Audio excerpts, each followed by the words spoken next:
एक संत होते, त्यांचं नाव सुखदासजी महाराज. त्यांना डोळे होते का? जन्मताच अंध आहे माझ्या बाबा, यांना डोळे नव्हते.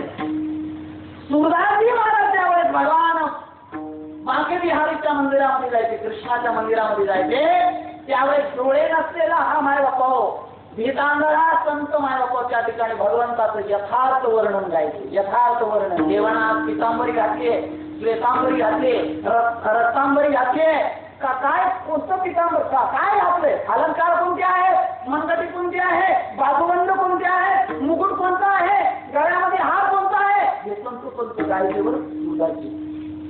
ब्राह्मणांना प्रश्न पडला. ब्राह्मण म्हणजे कोणतरी सांगत असेल, त्याच्यावर नजर ठेवा म्हणजे.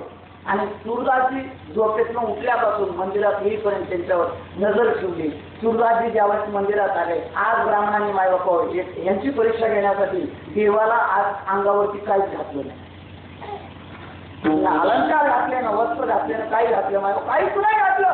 त्यावेळेस एक बुजुर्ग ब्राह्मण म्हणले, अरे मूर्खांनो, देवाला दृष्ट लागेल रे, एखादी मोत्याचे हार घाला म्हणून फक्त एक मोत्याचा हार आणि नंगमनंगा देव माय बापा उभा केला आज बाके बिहारी. आणि सुखदासजी ज्यावेळेस आले, मंदिरामध्ये आलेल्या सुखदासाने ज्यावेळेस भगवंताला पाहिलं, सुखदासजी हसायला लागले माय बापा हो, गडबडा लोळायला लागले देवाला कोण. आणि त्यावेळेस ब्राह्मण म्हणजे सुखदासजी कहिए आज बाके बिहारी क्या लागले.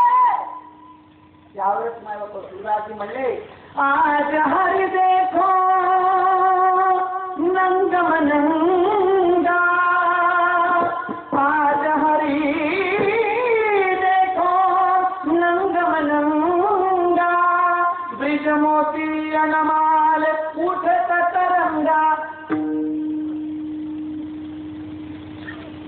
हे डोळे महत्वाचे का आपले डोळे महत्वाचे? डोळे तुम्ही घ्यारे पहा विठोबाचे मुख.